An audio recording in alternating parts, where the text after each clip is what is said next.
On planifie jamais de passer ses vacances dans une chambre d'hôpital. Puis pourtant, c'est ce qui nous est arrivé. Dans cette vidéo, je vais vous expliquer en détail notre expérience, comment on a vécu ça d'être hospitalisé en Thaïlande, à l'autre bout de la terre. On va regarder ensemble les soins hospitaliers en Thaïlande et je vais vous expliquer qu'est-ce que cette expérience-là nous a appris sur le voyage. Salut! Si vous ne me connaissez pas encore, moi c'est Cindy. Je suis coach en voyage autonome et je suis la créatrice de Québécois Voyageurs. Je vous invite d'ailleurs à vous abonner à notre chaîne pour rien manquer de contenu voyage super inspirant pour vous aider à planifier votre prochaine destination. On partait pour 5 semaines de trip de fou en Asie. Notre plus long voyage est la première fois pour nous dans ce continent asiatique. Au début, tout allait super bien. On a visité Bangkok, Chiang Mai, Chiang Rai. On a fait des excursions de fou, là. D'ailleurs, je vous invite à regarder une couple de vidéos sur ma page Facebook pour voir là, des reels incroyables. Ensuite, on descend vers le sud et rendu à Krabi, donc à Ao Nang, sur le bord de l'eau, des plages paradisiaques, des paysages à couper le souffle, des montagnes incroyables. Écoute, j'avais tellement hâte d'arriver à cette étape-là de mon voyage. Malheureusement, ça ne s'est pas vraiment passé comme on pensait. Et vous savez quoi? Cette épreuve-là, ça a confirmé ce qu'on savait déjà sur le voyage autonome. Et j'ai bien hâte de vous en parler un petit peu plus loin dans la vidéo. On est à Ao Nang. Ça fait 2 jours qu'on est là, puis moi, je me sens pas vraiment bien. J'ai pas beaucoup d'énergie, j'ai pas faim, j'ai mal au cœur. Ça va pas très bien.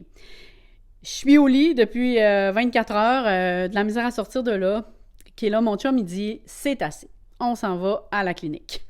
On est chanceux, juste à côté, dans le même bloc appartement, il y a une clinique médicale. Donc, numéro 1, on va là, on dit, bon, c'est parfait, c'est juste à côté.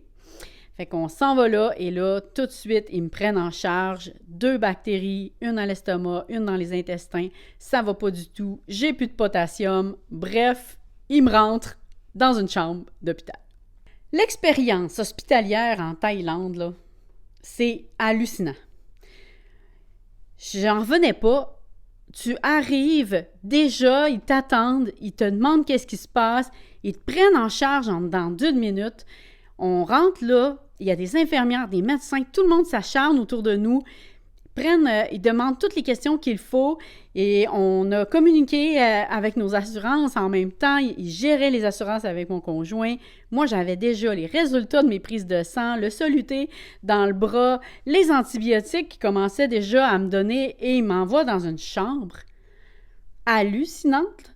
C'était vraiment beau, là. Je m'attendais pas à ça du tout, là. J'avais presque peur d'aller à l'hôpital au départ. Mais je vous le dis, si vous avez besoin d'aller faire des soins en Thaïlande, n'ayez pas peur.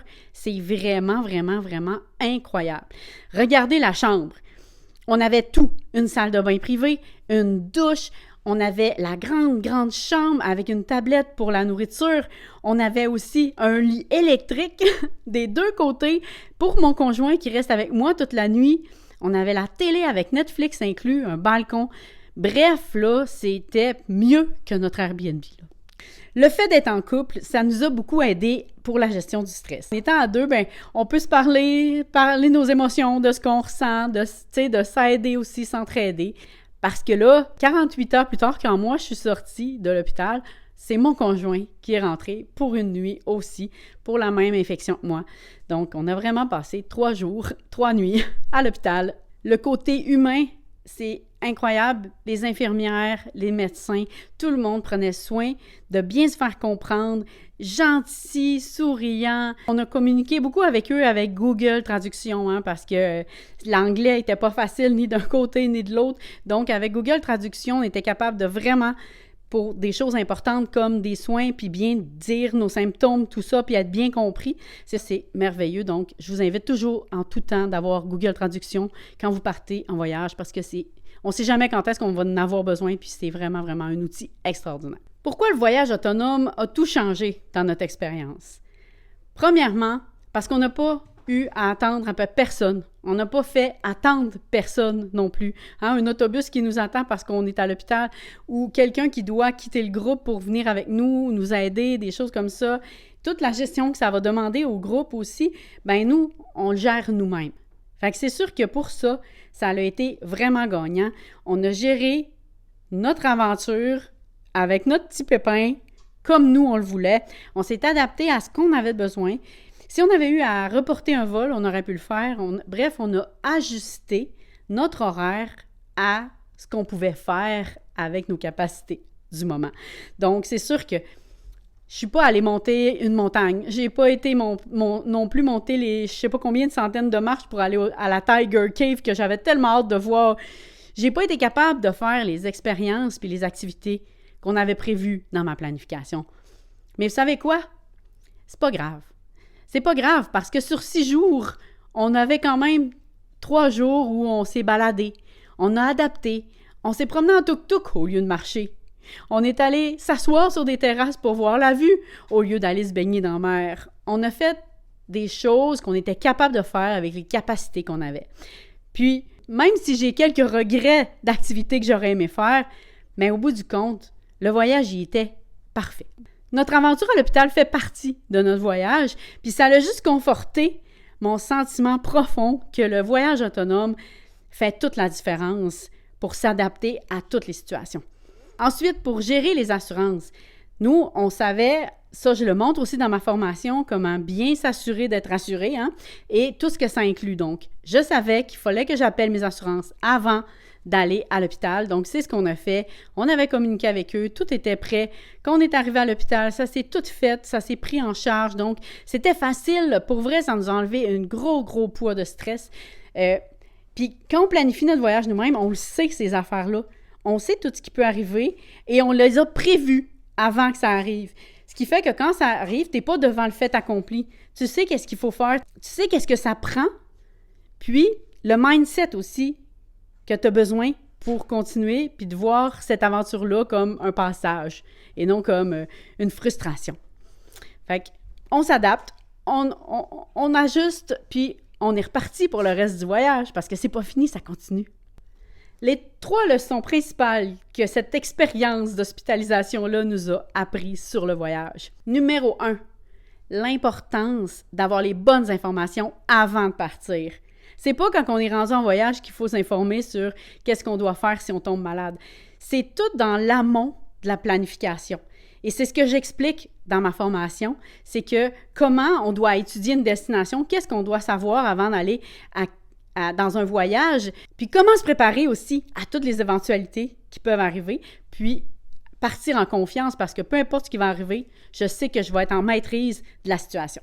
Numéro 2, faire confiance à son instinct et à la bienveillance des soins dans la destination où on s'en va.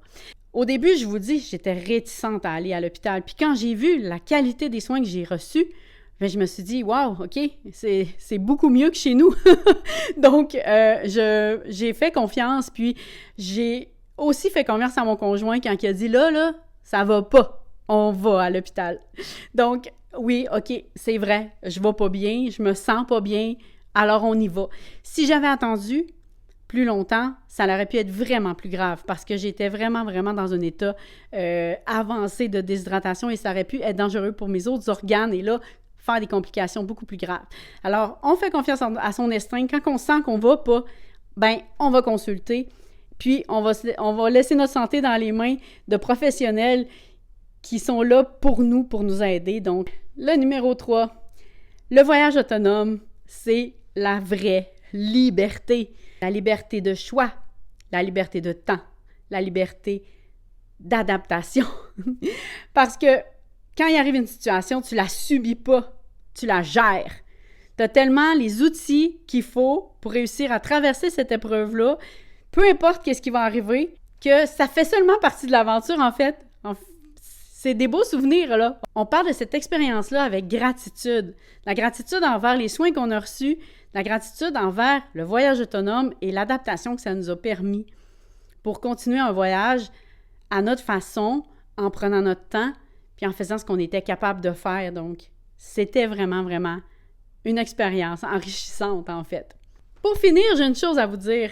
Mais avant, je vous invite à vous abonner, à mettre un petit pouce bleu pour m'aider dans mon contenu. La chaîne est toute nouvelle, puis je veux continuer de donner plein de conseils, pratiques pour vous aider à planifier vos voyages. Alors, si vous voulez m'encourager, un petit pouce bleu, partagez mon contenu. Merci beaucoup.